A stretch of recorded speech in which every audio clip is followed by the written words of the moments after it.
Wassalatu wassalamu ala rasulillah. Au laboratoire, nous allons essayer de faire notre challenge, pas comme les autres. Nous allons essayer d'expliquer cette particularité de Cheikh Ibrahim à célébrer le mois de la naissance du prophète Mohammed sallallahu alayhi wa sallam. Une naissance tant ésotérique, mais aussi exotérique.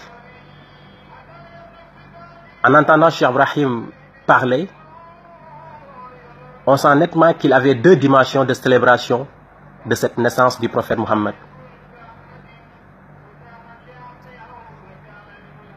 Quand il dit Ahlan bi shahri al-mawlidi, Zakarana bil mahtadi, Aslil usuli sayyidi, Habibina al-mubajjal. Là, on voit que bien sûr, Cheikh Ibrahim célébrait la naissance du prophète Mohammed qui est né à la Mecque entre Amina et Abdullah. Mais aussi, Cheikh Ibrahim célébrait une autre naissance. Une naissance qui rappelait les origines. Une naissance qui expliquait l'existence même des choses. Et Cheikh Ibrahim a connu cela. Cheikh Ibrahim a dit que le prophète Mohammed sallallahu alayhi wa sallam est l'origine des origines. Le prophète Mohammed est la source des sources. Qui il est alors?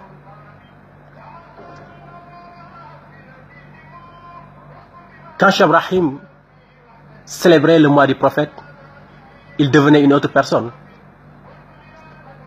Il faisait tout avec zèle, parce que son amour envers lui était incommensurable. C'est un amour qui rappelle l'amour qui a permis, ou bien qui a suscité, ou bien qui a incité, ou bien qui a fini par donner l'existence de toutes choses. Cheikh Tidjani a dit dans son livre que le premier être qu'Allah subhanahu wa ta'ala a sorti de l'instance de l'inconnu, c'est l'être du prophète Mohammed sallallahu alayhi wa sallam. Donc là, on est loin. On n'est plus à la Mecque, mais on est dans un autre domaine. C'est une naissance, parce que c'est une apparition de quelque chose. Cette apparition, c'est l'apparition de la réalité mohammedienne. Pourquoi la réalité mohammedienne apparaît? On est tous d'avis que le prophète Mohammed sallallahu alayhi wa sallam a dit qu'il fut un temps Allah existait et rien n'existait avec lui. Kanallahu wala shay'a mahu. Allah lui-même a dit qu'il était un trésor inconnu. Kuntu kenzan lam ukhraf. Mais inconnu de qui? Inconnu de qui? Puisqu'il n'existait rien d'autre qu'Allah sur lui-même. Il est inconnu de lui-même. Allah n'était pas connu. Allah n'était pas adoré. Il n'existait pas le Seigneur et les serviteurs. Il n'existait pas le maître et l'élève. Il n'existait pas le supérieur et l'inférieur.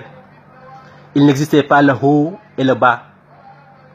Donc tout ceci n'existait pas, cette dualité-là n'existait pas, parce qu'Allah unique existait et rien n'existait à ses côtés. C'est lui-même Allah qui voulait se connaître.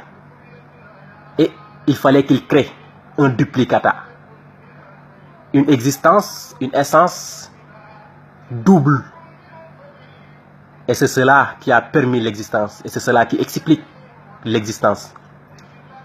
Parce que le rapport entre serviteur et maître, le rapport entre l'amoureux et son bien-aimé ne peut exister que dans la dualité. Et l'apparition de la dualité, c'est ce que Cheikh Ibrahim célébrait. Cette naissance du prophète explique pourquoi Cheikh Ibrahim disait Nuruhu awal wujudil wujuda wa aslul usuli wal anjali. La lumière du prophète Mohammed est la première existence de toute l'existence. C'est lui la source des sources. C'est lui l'origine des origines. Donc Cheikh Ibrahim connaissait bien sûr ces deux dimensions et il l'a inculqué à tous ses disciples. Donc nous remercions Cheikh Ibrahim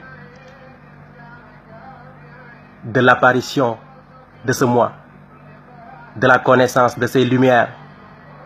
Il est le serviteur du prophète Mohammed, le serviteur qui a dévoilé son maître.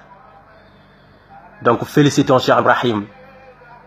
Disons hani an li Ibrahim Allah hilaluhu hilalun bada li nadirina jamaluhu hilalun rabi'a fihi jaa Muhammadan fatamma lana al-bushra wa amma nawaluhu.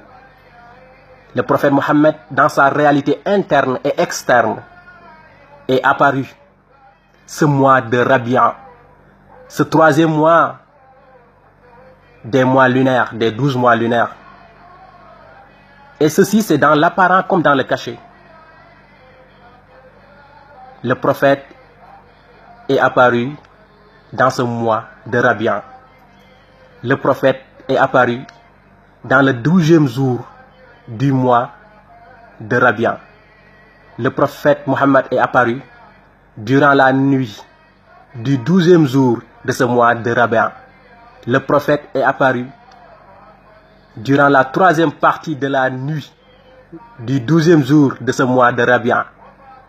Le prophète Mohammed est apparu à une heure qui n'est ni nuit ni jour. Une heure intermédiaire entre la fin de la nuit et le début du jour. Et c'est cela la destinée. Voilà que le prophète est apparu. Il devient maintenant l'isme. Il devient la charnière. Il devient l'intermédiaire entre les créatures et Allah subhanahu wa ta'ala. Il est celui qui reçoit d'Allah. Il est celui qui distribue aux créatures. Le seul serviteur d'Allah, c'est le prophète Mohammed. Toute autre chose, que ce soit jamadat, que ce soit quelque chose de vivant, est un serviteur du prophète. Parce que son existence dépend de l'existence de la réalité mohammedienne.